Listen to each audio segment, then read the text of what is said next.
Hello students, हम लोग करने वाले हैं class 11 physics chapter number 2 that is units and measurement. और हम लोगों ने प्रीवियस सेशन में डिस्कस किए थे एसआई यूनिट्स, और आज हम लोग यहाँ पर डिस्कस करने वाले हैं मेजरमेंट ऑफ लेंथ, जिसमें हम लोग लार्जर डिस्टेंस को कैसे मेजर किया जाता है उसकी बात करेंगे। तो चलिए स्टार्ट करते हैं। लेंथ को मेजरमेंट करने के लिए हमारे पास कुछ डायरेक्ट मेथड हैं, जैसे कि हम लोग एक मीटर स्केल का यूज कर सकते हैं, वर्नियर कैलिपर का यूज कर सकते हैं, स्क्रू गेज, स्फेरोमीटर। इनसे हम लोग अलग अलग मेजरमेंट जो है वो डन कर सकते हैं। सबकी अलग अलग एक्यूरेसी है, तो उसके अकॉर्डिंगली हम लोग इनको यूज कर सकते हैं मेजरमेंट के लिए। लेकिन अगर हमें बहुत ज्यादा डिस्टेंस मेजर करना है, बहुत बड़ा डिस्टेंस, जैसे कि सपोज कर लो प्लैनेट का डिस्टेंस फ्रॉम अर्थ, तो ये हम लोग एक स्केल या वर्नियर कैलिपर, स्क्रू गेज या स्पैरोमीटर से तो फाइंड नहीं कर पाएंगे। तो उसके लिए हमारे पास एक अलग मेथड है, और उस मेथड को हम लोग बोलते हैं पैरालैक्स मेथड। लार्जर डिस्टेंस को मेजरमेंट करने के लिए जो मेथड हम लोग स्टडी आउट करेंगे वो है पैरालैक्स मेथड। अब पैरालैक्स मेथड में है क्या चीज, आपके पास एक प्लैनेट है जिसको मैंने यहाँ पे एक स्मॉल रेड डॉट से रिप्रेजेंट किया है। ये एक प्लैनेट है जिसको हमने नाम दिया पी। हम लोग इस प्लैनेट को अर्थ की दो अलग अलग पोजीशन से देख रहे हैं। सपोज कर लो position A and position B. तो ये पोजीशन ए और बी कहाँ पे है, ये अर्थ के किसी दो लोकेशन पे ए और बी हो गए, एंड पी स्टैंड्स फॉर ये प्लैनेट हो गया। तो हम लोग क्या देखते हैं, ये नॉर्मल ऑब्जर्वेशन भी है हमारी लाइफ की। अगर हम लोग एक ही चीज को दो अलग अलग डायरेक्शन से देखते हैं तो हमें उनमें उसकी पोजीशन में कुछ डिफरेंस नजर आता है। अगर आप एक चीज सपोज करो ये एक्स चीज है, अगर आप यहाँ से देखोगे ये और फिर आप यहाँ से देखोगे या किसी और पॉइंट से देखोगे, तो आपको एक्स की जो पोजीशन है वो आपको थोड़ी डिफरेंट नजर आती है। होती तो वहीं पे है, लेकिन सिर्फ देखने के हमारे डायरेक्शन बदलने से वो हमें अलग दिखाई देती है, और उसी चीज को वी कॉल्ड पैरालैक्स, उसे पैरालैक्स हम लोग बोलते हैं। तो अब प्लैनेट पी को हम लोग दो जगह से देख रहे हैं, एक होगी जगह ए और एक लोकेशन हो गई है बी। तो इसमें क्या चीज है कि ये पी ए और पी बी आपस में एक ज्वाइन होके एक एंगल बनाएंगे। इस एंगल को मैं यहाँ पे थीटा लिखता हूं, और इसका नाम है पैरालैक्स एंगल।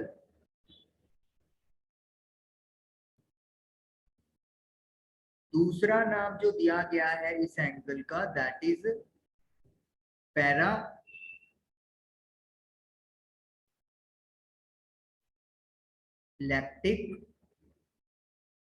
एंगल।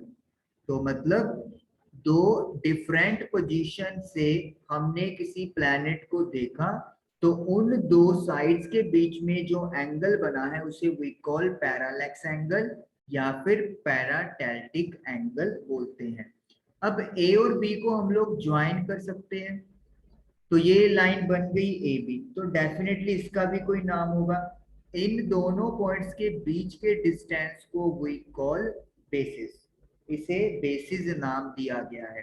तो यानी कि ए बी यानी दो वो पॉइंट्स जहां से आप किसी चीज को देख रहे हो, उनके बीच के डिस्टेंस को बेसिस बोलते हैं।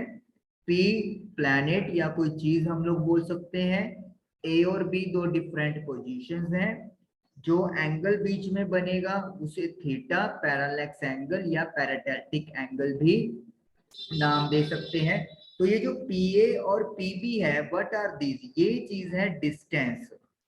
जो डिस्टेंस हम लोग कैलकुलेट करना चाहते हैं, चाहे हम लोग पीए की बात कर ले चाहे पीबी की बात कर ले, ये दोनों इक्वल होंगे। और सपोज हमारी बुक में इनको नाम मतलब कैपिटल डी से रिप्रेजेंट किया हुआ है, और जो बेसिस है उससे आपकी एनसीईआरटी ने स्मॉल बी से रिप्रेजेंट किया है।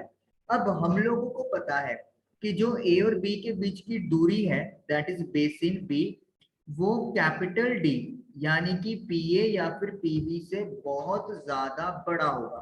ये क्लियर ही है। अगर आप प्लैनेट को मान के चल रहे हैं तो प्लैनेट तो हमसे हजारों करोड़ों किलोमीटर दूरी पे है, लेकिन जो पॉइंट अपन लेंगे अर्थ के ऊपर वो बहुत कम, बहुत थोड़े होंगे एज कंपैरेटिवली टू डी। तो इसका मतलब है जब डी को डिवाइड में लेके जाया जाएगा तो यहाँ पे आ जाएगा आपका 1, क्रॉस मल्टीप्लाई मैथमेटिकल है। अब जब बेसिन या फिर आप बोल सकते हैं बी की वैल्यू डिस्टेंस के कंपैरेटिवली बहुत ज्यादा छोटी है, तो हम लोग ये कहेंगे कि जो थीटा है वो भी बहुत ज्यादा क्या होगा, स्मॉल होगा, क्योंकि ये वैल्यू बहुत स्मॉल है और ये डिस्टेंस बहुत ज्यादा है, तो जो थीटा है आपका ये छोटा छोटा होता जाएगा और बहुत ज्यादा छोटा हो जाएगा। और इसका फायदा हम लोग एक अजम्पशन बनाने में करेंगे। क्या अजम्पशन है वो, हमें ये अज्यूम कर लेना है कि जो ए बी है अब वो एक आर्क बन चुकी है जिसकी लेंथ बी है।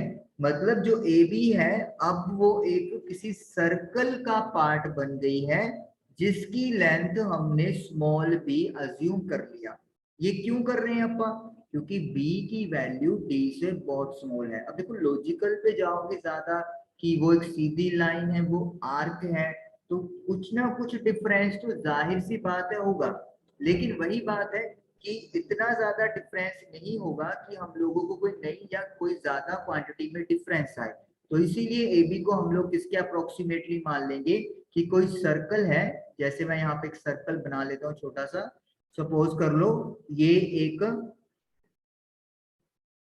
सर्कल है और जो पॉइंट ए और बी है वो सपोज कर लो this is point A and this is point B. अब जो ये ए बी है ये तो होगी लेंथ बेसिन बी, और जो आर्क है वो ये वाली है, ए से लेके बी तक माइनर आर्क की बात करेंगे तो हम लोग ये मान के चल रहे हैं कि ये वाला जो बी है वो डी से बहुत छोटा है और इसीलिए जो लेंथ ऑफ आर्क है वो इस लेंथ के अप्रोक्सीमेटली इक्वल है। यहां तक की कहानी ये है। तो अब यहाँ पे जो ये P है पॉइंट, ये क्या करेगा, ये जो हमारा प्लैनेट है वो इस सर्कल का क्या बन जाएगा, सेंटर बन जाएगा। तो यानी कि जो प्लैनेट है वो हम लोग क्या मानेंगे, सेंटर मानेंगे। तो P सेंटर ऑफ सर्कल। तो देखा हमने एक ट्रायंगल से एक सर्कल पे कहानी ले आए अपन, कि हम लोग इस कंडीशन को अज्यूम कर लेंगे कि जो पॉइंट P है, जो प्लैनेट है, वो किसी बड़े सर्कल का सेंटर पॉइंट है और उस सर्कल के ऊपर कोई दो पॉइंट है A और B जहां से हम लोग उस प्लैनेट को देख रहे हैं। तो यानी कि मुझे क्या करना है, यहाँ पे PA और PB को ज्वाइन कर देना है और ये मेरा एंगल हो गया थीटा। तो ये जो चीज थी पी ए बी उसे आप एक सर्कुलर फॉर्म में ले आए। तो इससे क्या फायदा हुआ, ये क्यों किया, क्योंकि अब एक मैथमेटिक्स में आपके चैप्टर है थर्ड चैप्टर ट्रिग्नोमेट्री फंक्शन, वहां पे 3.1 एक्सरसाइज में एक फॉर्मूला आता है कि जो सेंटर पे एंगल बनता है सर्कल के थीटा, जिसे एक आर्क और रेडियस मिलके बनाते हैं, उसका फॉर्मूला है arc of length divided by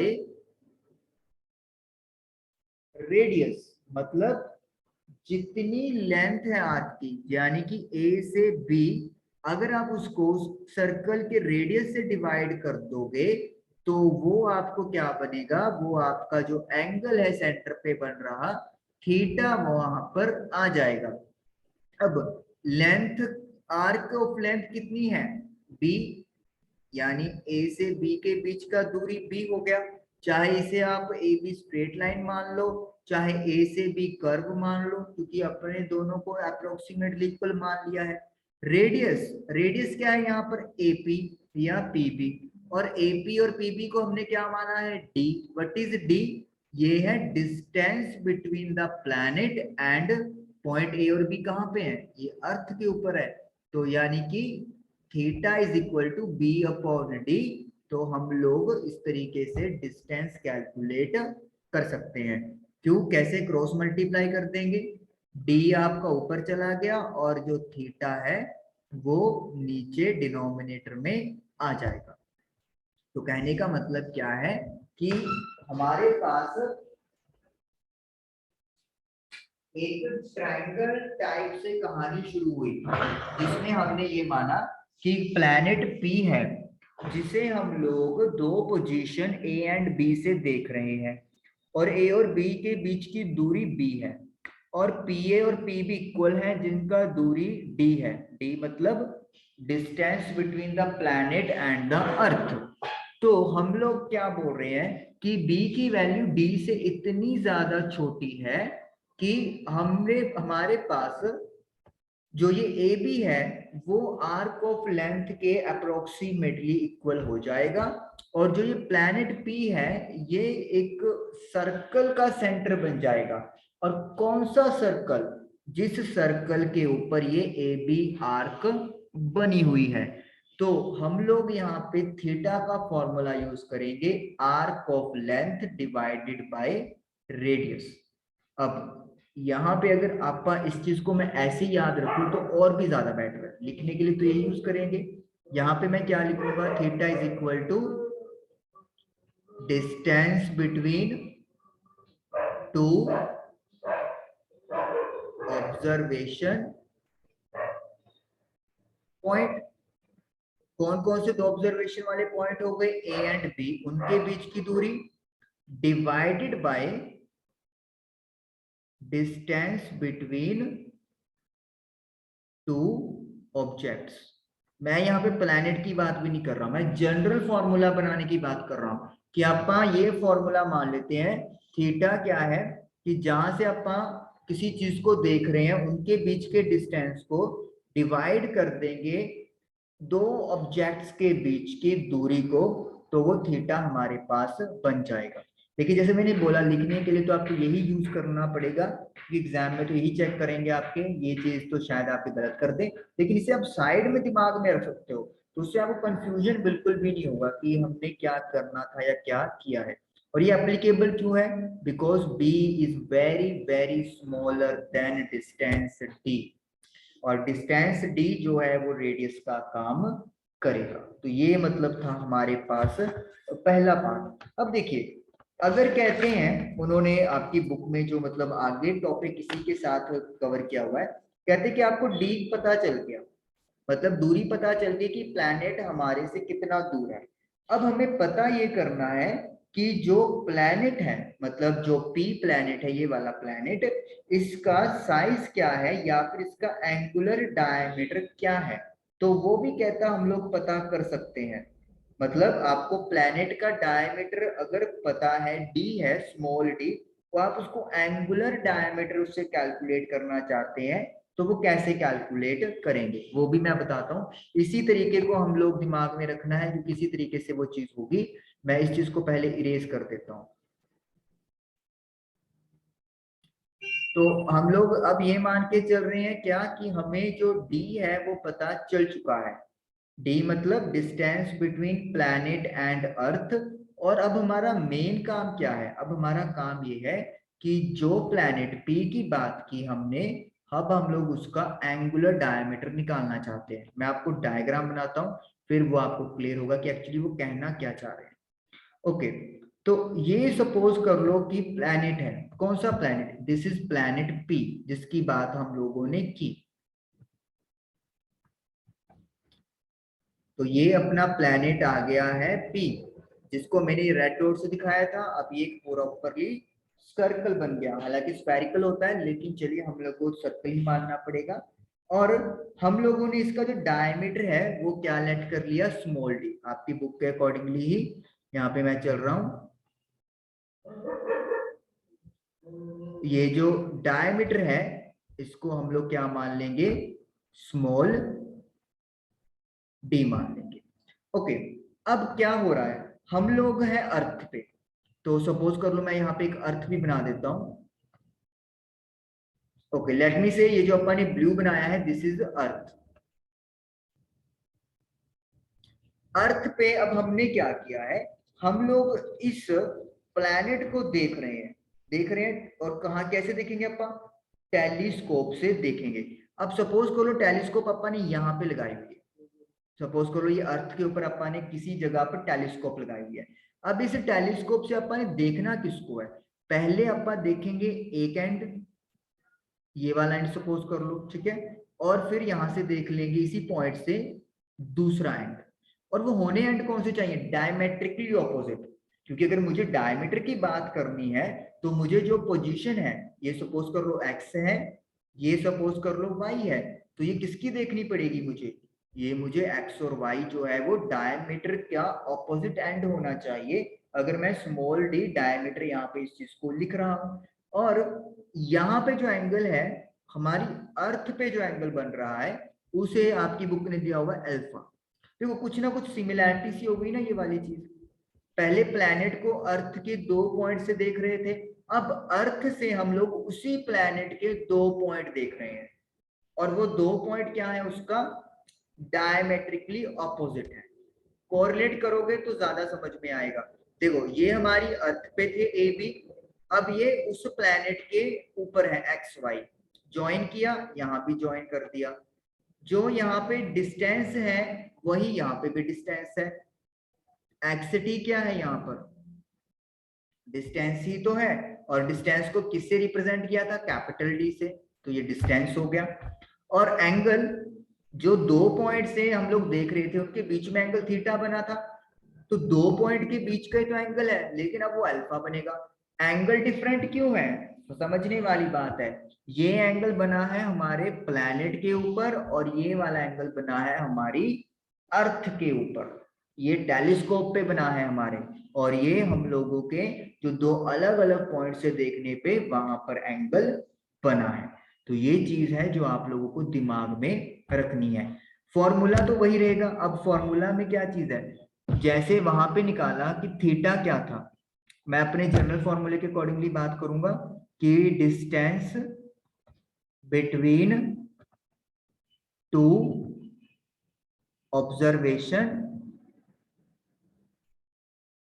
को इरेज कर देता हूं, जो लिखा हुआ है ऑब्जर्वेशन पॉइंट, जहां से हम लोग देख रहे हैं अर्थ से, उसके बीच के पॉइंट्स का डिस्टेंस अपॉन डिस्टेंस बिटवीन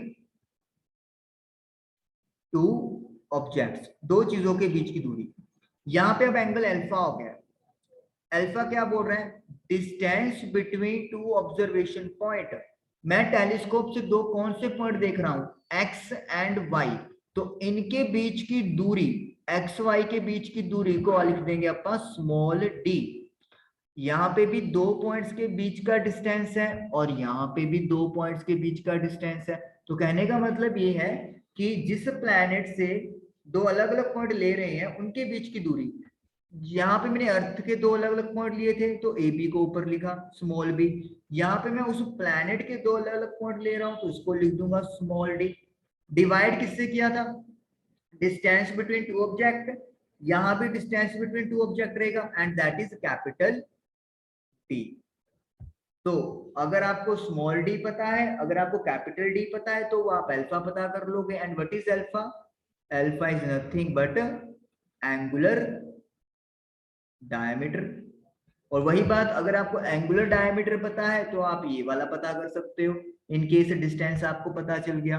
तो इन शॉर्ट बिल्कुल जो आसान चीज है, मुझे नहीं पता कंसेप्ट वाइज आपको कितना समझ में आया, लेकिन जो याद रखने की चीज है कि जिस प्लेनेट पे एंगल बन रहा है, चाहे अर्थ की बात करो चाहे किसी प्लेनेट की बात करो, वो किस चीज के इक्वल होगा, 2 पॉइंट जहां से उस चीज को देख रहे हैं या देखा जा रहा है उनके बीच की दूरी, और उसको किससे डिवाइड कर दोगे, उन 2 चीजों के बीच के डिस्टेंस को डिवाइड कर दोगे। तो ये आपके पास है पैरेलल मेथड। थोड़ा सा मैं इसको क्लियर कट करके आपको बताता हूँ, सपोज कर लो, इसको भी छोड़ देते हैं अपन, इसको भी क्लियर कर देते हैं, आप बिल्कुल सिंपल वे में चलते हैं। ये अपने पास कुछ भी है, चीज ए है और अपा इसको देख रहे हैं पॉइंट ए और बी से, और साथ में अपा इन पॉइंट्स को ज्वाइन भी करेंगे। सपोज ए है, बी है और ये एंगल है, कुछ भी एंगल, थीटा लगा लो, ये डी लगा लो और ये डी लगा लो। तो जो थीटा है वो क्या होगा, डी अपॉन डी। बस ये याद रखो कि ऊपर आएगा दो पॉइंट के बीच की दूरी और नीचे आएगा दो चीजों के बीच की दूरी, और कुछ याद रखने की जरूरत नहीं है। ये जो डी है छोटा, ये पॉइंट के बीच की दूरी है, और जो डी है ये ऑब्जेक्ट के बीच की दूरी है। तो आपका जो है वो कैलकुलेशन हो जाएगा थीटा। अब यहाँ पे एक मैं क्वेश्चन आपके साथ करता हूं ताकि आप लोगों को ये चीज क्लियर हो जाए। एक एग्जाम्पल है हमारी बुक में, एनसीईआरटी में एग्जाम्पल 2.3, वहां पे मैं आपको वो समझाऊंगा। उससे पहले एक चीज मैं आपको बता दूं कि जो थीटा हमारा आया है सेंटर पे जो एंगल बनता है वो बनता है रेडियंस में। उसकी यूनिट क्या होती है, रेडियन होती है। जो हमने डिस्कस भी किया था कल कि जब प्लेन एंगल बनता है तो हम लोग उसको क्या लिखते हैं, रेडियन लिखते हैं। Symbol is RAD। तो ये चीज है कि रेडियन यहाँ पर हम लोग लिखते हैं RAD। चलिए मैं भी रेडियन का पूरा नाम लिखता, रेडियन RAD ही लिख देता हूँ, ठीक है। और रेडियन को अगर मुझे डिग्री में या मिनट सेकंड में कन्वर्ट करना है तो उसके लिए मुझे कुछ रिलेशन है जो पता होने चाहिए, वो मैं आपको यहाँ पे डायरेक्टली बताता हूँ इस एग्जाम्पल को करने के लिए। 1 डिग्री में पाई अपॉन 180 रेडियन होते हैं, मैथ में भी पढ़ोगे आप। ये चीज फिक्स क्वांटिटी है। पाई की वैल्यू होती है 22/7 एंड 180 तो डिवाइड में आ ही रहा है। तो जब आप इसको सॉल्व करेंगे तो मैं बुक से डायरेक्टली आंसर लिख के दे रहा हूं आपको, 1.745 मल्टीप्लाई में 10⁻⁻² रेडियन आ गया। कहने का मतलब क्या है कि 1 डिग्री में इतने रेडियन होते हैं। तो अगर आपको डिग्री को रेडियन में बदलना है तो डायरेक्टली डिग्री की वैल्यू से मल्टीप्लाई कर दें। फिर उसके बाद 1 डिग्री में 60 मिनट होते हैं, 60 मिनट होते हैं 1 डिग्री के अंदर। तो 1 डिग्री में हमने ये भी देख लिया कि रेडियन कितने होते हैं, 1.745 मल्टीप्लाई बाय 10⁻⁻² रेडियन लिख सकते हैं। 1 डिग्री में 60 मिनट है, 1 डिग्री में इतने रेडियन है, तो इसका मतलब ये भी चीज इक्वल है। तो फिर 1 सेकेंड के अंदर कितने रेडियन होंगे, बड़ा आसान है, 60 के साथ क्या कर देंगे हम लोग, डिवाइड।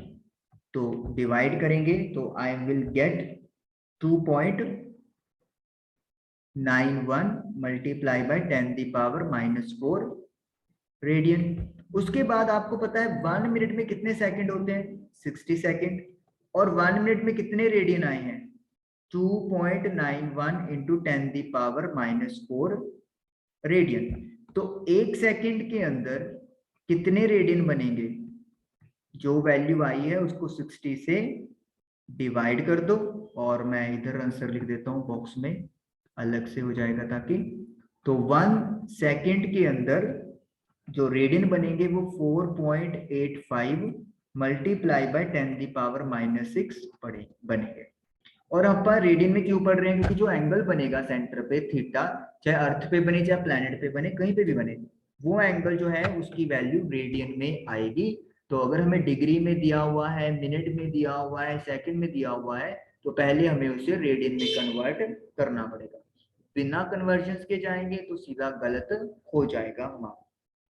ओके, तो अब हम लोग 2.3 एग्जाम्पल करते हैं ताकि आपको समझ में आए कि एक्चुअली में ये चीज फॉर्मूले कैसे यूज करेंगे।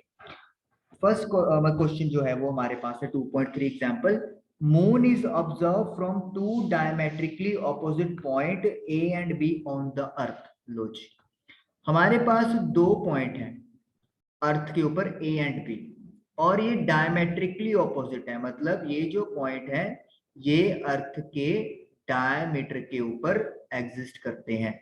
तो इसका मतलब क्या हो गया, जो ए बी है वो यहाँ पे अर्थ का डायामीटर है, और देख किसको रहे हैं, प्लैनेट को।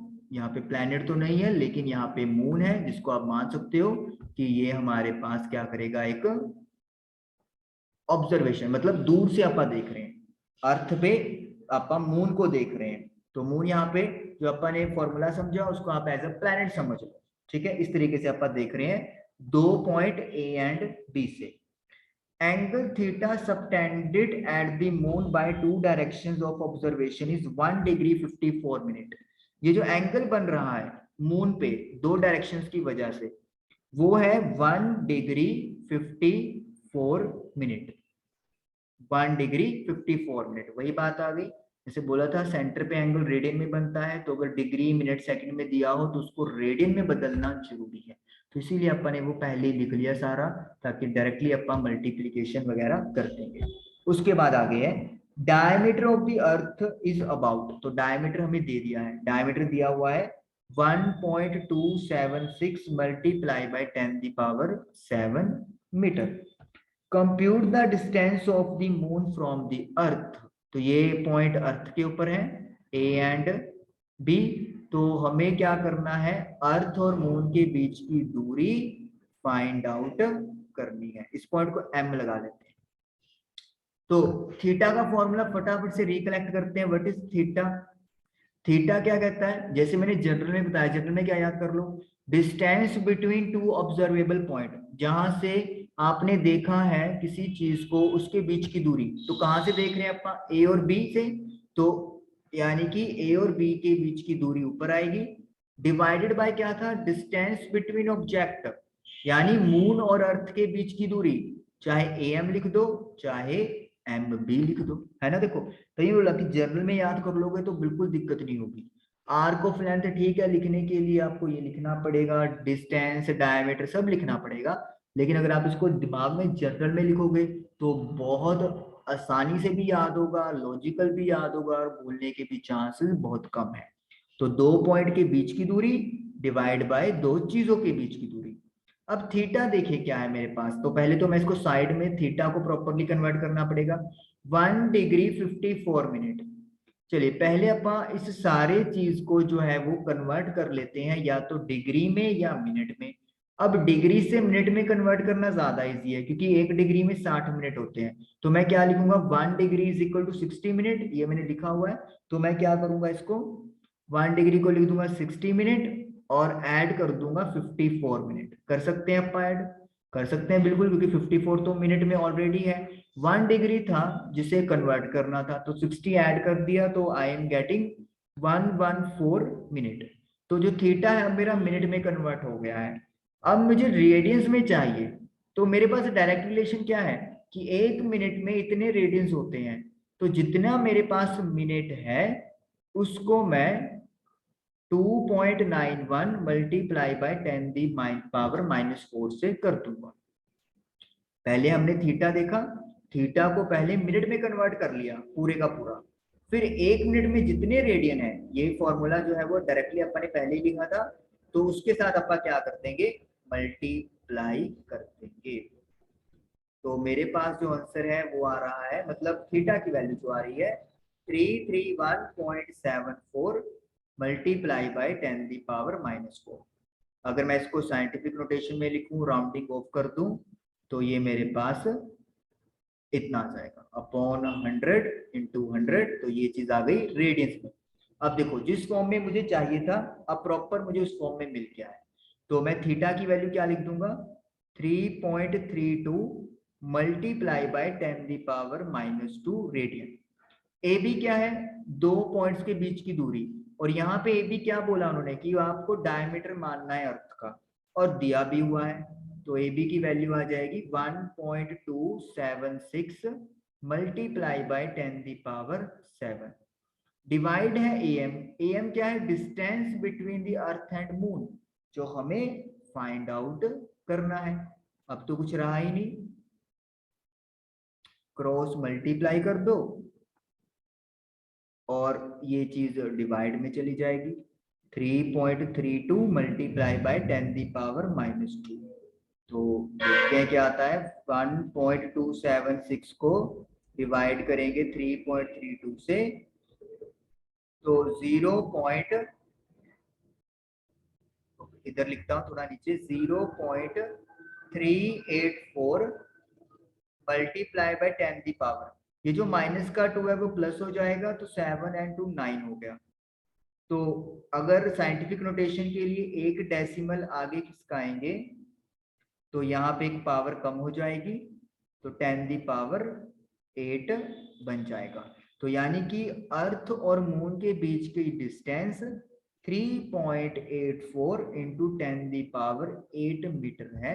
इतना ज्यादा डिस्टेंस है हमारे अर्थ और मून के बीच में। तो ये हमें कैलकुलेट करना था। बहुत सिंपल है। अगर आप थोड़ी सी चीजों को यहाँ पे अपने अकॉर्डिंगली याद करो कि जो थीटा है, एंगल है, वो किसके इक्वल है? दो पॉइंट्स के बीच की दूरी डिवाइडेड बाय दो ऑब्जेक्ट के बीच की दूरी। और जो पॉइंट के बीच की दूरी है उसे आर्क ऑफ लेंथ बोलना है, और जो दो ऑब्जेक्ट के बीच की दूरी है उसे हम लोगों ने रेडियस अज्यूम करना है, जैसा कि अपन ने पहले थ्योरेटिकली डिस्कस किया। और फिर ये चीजें जो है वो डायरेक्टली अगर याद कर लोगे तो बहुत अच्छा रहेगा आपके लिए कि किस तरीके से डिग्री को मिनट में, मिनट को सेकंड में और रेडियंस में कन्वर्ट किया जाता है। आपके कॉम्पिटिटिव एग्जाम के लिए भी ये जरूरी है। ठीक है, तो आई होप कि आप लोगों को ये पैरालेक्स मेथड क्लियर हुआ होगा, और साथ में जो अपन ने एग्जाम्पल डन की वो भी आप लोगों को क्लियर हुई होगी। एक एग्जाम्पल और डिस्कस कर लेते हैं 2.4, क्योंकि इसके साथ ही है और इस जैसी ही है। यहाँ पे दिया हुआ है sun's angular diameter is measure to be 1920। Sun, okay, तो सन देखते हैं अपन। सन मतलब सन, सूरज। तो ये सूरज है। तो सूरज का जो एंगुलर डायमीटर है, एंगुलर डायमीटर मतलब ये सन का डायमीटर हो गया लाइक दिस। सपोज कर लो अब ये ए बी हो गया, और ये हमने देखा है distance D of sun from the earth, earth से देखा है। सपोज कर लो ये अपनी अर्थ के ऊपर पॉइंट है। कौन सा पॉइंट है ये अर्थ के ऊपर? ई, जहां पे अपन ने क्या फिक्स की हुई है? अपनी टेलीस्कोप। यहां से अपन क्या देख रहे हैं? सन का डायमीटर देख रहे हैं। डायमीटर मतलब ए बी, ये देख रहे हैं। एक पॉइंट ए है और एक पॉइंट बी है जो बिल्कुल डायमेट्रिकली ऑपोजिट है। और ए क्या हो जाएगा या बीई क्या हो जाएगा? ये दोनों हो जाएंगे दूरी। किसके बीच की दूरी? सन एंड अर्थ के बीच की दूरी। ये पूरा अर्थ ही लिख देते हैं और इसको पॉइंट ई मान लेते हैं। तो जो डायमेट्रिकली जो एंगल बन रहा है, ये वाला डायमीटर, ये वाला, कि सन का जो डायमीटर है एंगुलर, वो कितना सबटेंडेड है? 1920। ये डबल है मेरे ख्याल से, यस, डबल लगे हुए हैं तो मतलब सेकंड में है। और डिस्टेंस दिया हुआ है अर्थ का सन से 1.496 मल्टीप्लाई बाय 10⁻11 मीटर। तो व्हाट इज द डायमीटर? तो आपको ये डायमीटर पता करना है सन का। तो जैसे मैंने पहले बोला, अब अर्थ के ऊपर एंगल बन रहा है तो अपनी रिप्रेजेंटेशन अल्फा है। अपने को पता है थीटा को अल्फा बस कर दिया इन्होंने। अगर किसी और प्लैनेट, किसी और चीज की बात हो तो थीटा कर दो। अर्थ पे एंगल बन रहा है तो उसको अल्फा कर दिया इन्होंने। अब फॉर्मूला तो वही रहेगा। क्या फॉर्मूला था? डिस्टेंस बिटवीन टू पॉइंट, दो पॉइंट कौन से हैं यहाँ पे? ए और B, divided by distance between object, मतलब सन और अर्थ के बीच की दूरी। चाहे ए ही लिख दो चाहे बी ही लिख दो। मतलब क्या लिख देंगे यहाँ पे हम लोग? ए बी का मतलब क्या है यहाँ पे? ए बी का मतलब है डायमीटर ऑफ सन। और ए क्या है? ए है distance between sun and earth. लो जी, काम बन गया आपका। अब मुझे पता है कि angle should be in radians, angle radians में होना जरूरी है, बट यहाँ पे सेकंड में दिया हुआ है। तो मुझे पहला काम क्या करना है? सेकंड्स को रेडियन में बदलना है। अब अगर डायरेक्ट याद नहीं हुआ आप लोगों को कि सेकंड को कैसे रेडियन में बदलना है, तो बहुत ट्रबल हो जाएगी, कैलकुलेशन में ही उलझ के रह जाओगे। इस क्वांटिटी को मल्टीप्लाई कर दो 4.85 मल्टीप्लाई बाय 10⁻⁻4 के साथ। तो ये जो नई क्वांटिटी मिलेगी ये आपको रेडियंस में मिलेगी। मतलब 1920 को 4.85 मल्टीप्लाई बाय 10⁻⁻4 से करेंगे मल्टीप्लाई। 4.85, तो हमारे पास जो वैल्यू है वो आ गई है 9312 मल्टीप्लाई 10⁻⁻4 रेडियन। साइंटिफिक नोटेशन में अगर यूज करेंगे, या फिर साइंटिफिक नोटेशन पे छोड़ो, अगर 10⁻⁻⁴ है, उसे अगर मैं डिवाइड में ले जाऊं तो 1 2 3 4 पॉजिटिव हो जाएगा, तो ये मेरा बन गया 0.9312 रेडियन। तो ये अल्फा की वैल्यू आ गई है, ये लिख दी वैल्यू अपा ने। Diameter of the sun, small D लगा लो, ये तो पता ही करना है, और डिस्टेंस दिया हुआ है 1.496 मल्टीप्लाई बाय 10⁻11। अब डी निकालने के लिए क्या करना पड़ेगा, क्रॉस मल्टीप्लाई में जाना पड़ेगा। तो चलो क्रॉस मल्टीप्लाई में चलते हैं। 0.9312 मल्टीप्लाई 1.496, तो ये हमारे पास आ गया 1.393 मल्टीप्लाई बाय 10⁻11 मीटर। यहाँ पे मीटर है डिस्टेंस, तो ये भी मीटर में आएगा। ओके ओके, कोई गड़बड़ है, लगता है कुछ कैलकुलेशन में मिस्टेक हो गया है, मुझे दोबारा चेक करना पड़ेगा, जस्ट अ सेकंड। 1.496 ठीक लग रहा है।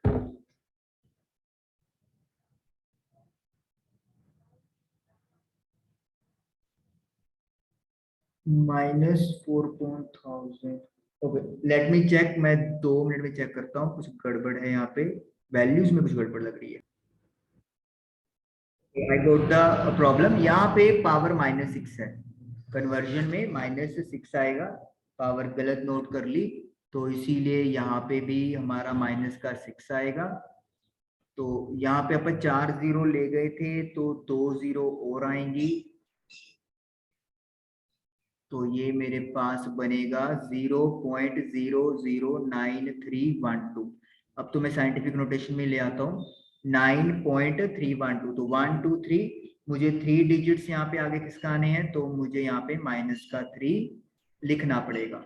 तो अब मैं यहाँ पे इसको करेक्ट कर देता हूँ, तो 9.312 मल्टीप्लाई बाय 10⁻⁻3, तो यहाँ से भी मेरा ये सारे इरेज कर देते हैं आप एक बार के लिए, तो 9.312 मल्टीप्लाई बाय 10⁻⁻3, 1.496 इंटू 10⁻11। मैं मल्टीप्लाई करता हूँ, तो पॉइंट्स का जो मतलब एक स्मॉल, एक जो पावर की गलती की उसकी वजह से ये सारा मतलब हो गया, बट अगर आपको कंसेप्ट समझ में आ गया फिर तो कोई प्रॉब्लम भी नहीं है। 13.93 मल्टीप्लाई बाय 10⁻−3 को 11 में ऐड करेंगे तो प्लस का 8 हो जाएगा, और अगर एक पॉइंट मैं इधर शिफ्ट करूंगा तो मुझे एक पावर बढ़ानी है, तो 9 हो जाएगा। तो ये डिस्टेंस आ गया अर्थ और सन के बीच में जो मुझे फाइंड करना था, और इस तरीके से ये मैंने फाइंड आउट कर दिया। तो कहने का मतलब ये है कि वही कंसेप्ट बस याद रखें कि जो एंगल बनेगा वो किसके इक्वल होगा, जिन पॉइंट से हम लोग ऑब्जर्वेशन कर रहे हैं या देख रहे हैं, या दो पॉइंट्स को हम लोगों ने देखा है उनके बीच की दूरी, और डिवाइडेड बाय दो चीजों के बीच की दूरी, तो वो एंगल निकल के आ जाएगा। तो आई होप कि आपको पैरेलैक्स मेथड क्लियर हुआ। नेक्स्ट सेशन में आपसे फिर कभी मुलाकात होगी, टिल देन थैंक यू और पढ़ते रहिए।